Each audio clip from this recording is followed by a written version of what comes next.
안녕하십니까? 기본교리에 오신 여러분들을 진심으로 환영합니다. 오늘은 기본교리 제22장 결혼과 가정 두 번째 시간입니다. 결혼제도는 에덴에서 신성하게 제정되었으며 한 남자와 한 여자 사이에 사랑의 교제로 맺어지는 평생 동안의 연합임을 예수님도 확증해 주셨습니다. 상호간의 사랑과 신의와 존중과 책임은 결혼관계의 바탕이 되며 그것은 그리스도와 당신의 교회 사이의 사랑과 신성함과 친밀함과 영원한 관계를 반영하고 있는 것입니다. 결혼관계는 태초부터 제정된 제도였습니다. 안식일과 결혼제도는 하나님께서 본래 인류에게 주신 두 가지 선물입니다. 그것들은 시간과 장소와 문화에 관계없이 휴식과 소속의 기쁨을 주기 위해서 계획되었습니다. 이 두 제도의 수립으로 이 세상에 대한 하나님의 창조 사업은 완성되었음을 우리는 기억하고 있어야 합니다. 그러나 이러한 온전한 결혼 생활에도 인간의 타락으로 여러 가지 영향이 미치게 되었습니다. 그리고 지금 이것을 회복해야 하는 것이 저와 여러분의 사명인 것입니다. 하나님의 이상에서 결혼 생활은 많이 벗어나 있습니다. 마귀에서 나오는 것은 악한 생각과 살인과 간음과 음란과 도적질과 거짓 증거와 회방, 이런 것들이 결혼 생활과 가정에 많이 침투해 있는 것입니다. 오늘은 네 번째 가정에 대해서 함께 살펴보도록 하겠습니다.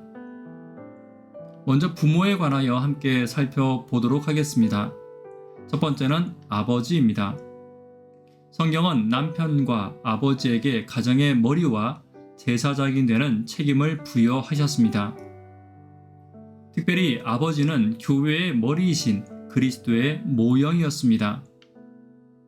이는 남편이 아내의 머리됨이 그리스도께서 교회의 머리됨과 같음이니 그가 친히 몸의 구주시니라.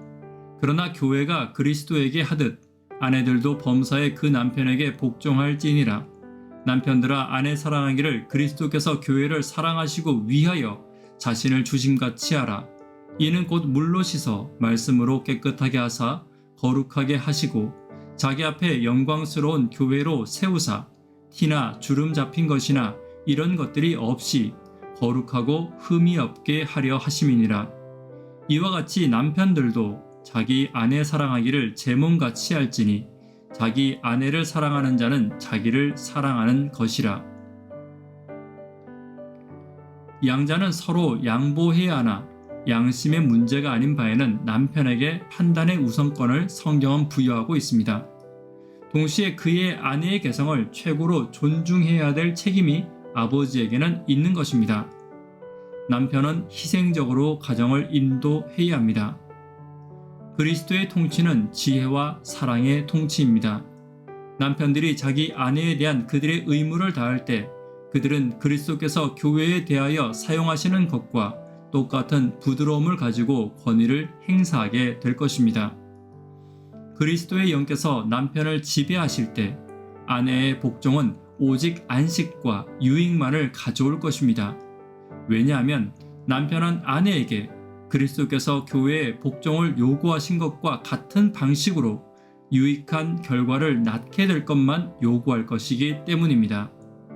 남편된 자들로 하여금 아내의 복종이 얼마나 완전해야 하는지를 발견하기 위해서가 아니라 그가 어떻게 그리스도의 마음을 소유할 수 있으며 순결하고 세련되며 그의 가정의 주가 되기에 적합하게 될 수 있는지를 발견하도록 그리스도의 말씀을 연구하게 해야 하는 것입니다.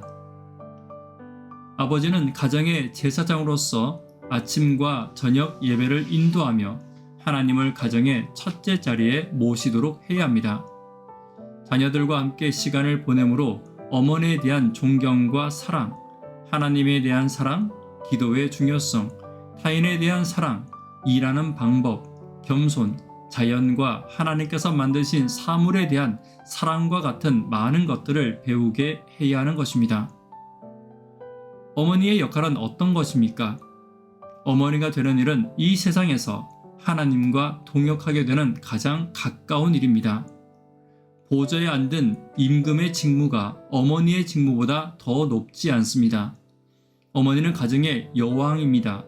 어머니는 자녀들의 품성을 꼴지어서 더욱 고상하고 죽지 않을 생명에 합당하게 하는 능력을 가졌습니다. 천사도 이보다 높은 사명을 구할 수 없으니 대개 어머니는 이 일을 함으로 하나님께 봉사하는 이유입니다. 어머니로 하여금 자기의 직무의 가치를 인식하여 세상의 표준을 따르려는 유혹을 대항할 수 있는 하나님의 전신갑주를 입게 해야 합니다. 그의 직무는 현세와 영원한 나라를 위한 것이기 때문입니다. 가능한 어머니가 자녀의 품성에 대하여 책임지고 자녀를 훈련하는 일을 해야 합니다. 하나님께서는 어머니에게 자신의 몸 안에 아이를 베고 젖을 빨리며 아이를 양육하고 사랑할 수 있는 능력을 주셨습니다. 상호 관계의 필요에 따라 어떤 사람은 가정을 천직으로 간주해야 할 필요가 있습니다. 어머니와 아내가 되는 것이 천직이요 매우 보람된 과업으로 여기는 일이 20세기에서는 믿어지지 않을 만큼 희귀하게 되었습니다. 어머니의 일은 노력의 낭비입니까? 남에게 인정받지 못하는 일입니까? 볼품없는 노예입니까? 아닙니다. 그것은 조리를 되도록이며 종족을 이어주고 역사에 영향을 미치며 끊임없이 확산되는 파문이 되고 감지되고 칭송된 위대한 일을 할 수 있는 가능성을 지닌 가장 보람찬 일이 될 것입니다. 창세기 3장 20절에 아담은 하와에게 이렇게 말했습니다. 아담이 그 아내를 하와라 이름하였으니 그는 모든 산자의 어미가 됨이더라. 여기서 하와라는 말은 삶을 뜻하는 말로 하와 그 자체가 삶인 것입니다. 세 번째, 하나님께서는 어머니에게 자신의 몸 안에 아이를 베고 젖을 빨리며 아이를 양육하고 사랑할 수 있는 능력을 주셨음을 다시 한번 우리는 기억하며 이것이 가장 큰 사명임을 우리는 기억하고 있어야 할 것입니다.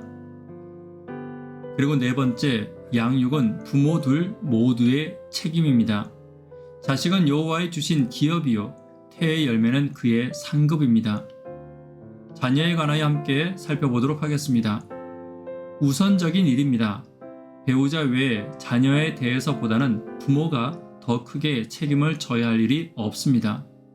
그들 자신의 진보와 안락보다는 저희 자녀들의 유익을 앞세워야 합니다.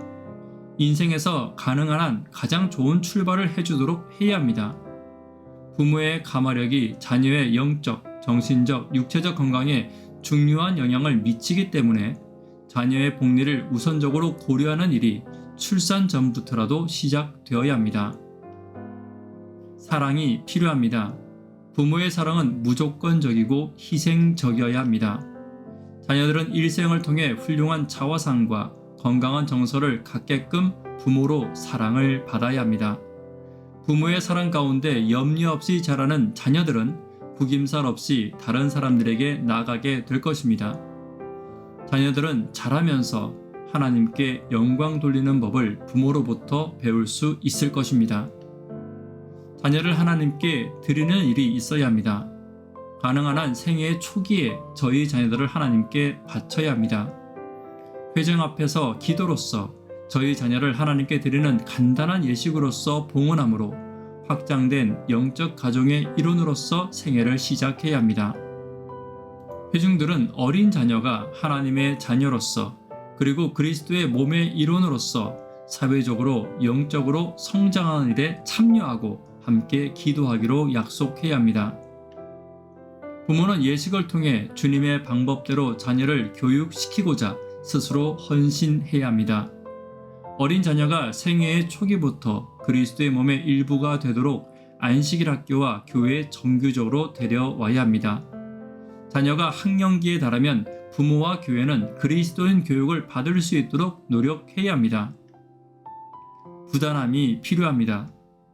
부모들이 가르치는 영적 교훈은 자녀의 평생의 계속적인 과정입니다.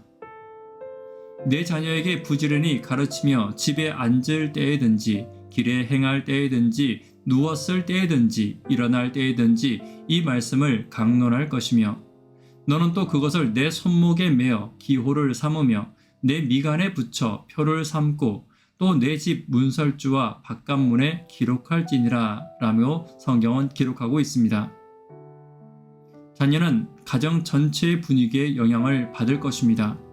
가정 예배뿐만 아니라 예수님을 지속적으로 신뢰할 수 있도록 생활 방식을 조절해야 합니다. 하나님을 자애로운 부모로 인식하도록 부단히 부모는 노력해야 할 것입니다. 가정에서 자녀는 순종을 배워야 합니다. 부모들이 가르치는 영적 교훈은 자녀의 평생의 계속적인 과정입니다. 잠언 22장 6절입니다. 마땅히 행할 길을 아이에게 가르치라. 그리하면 늙어도 그것을 떠나지 아니하리라.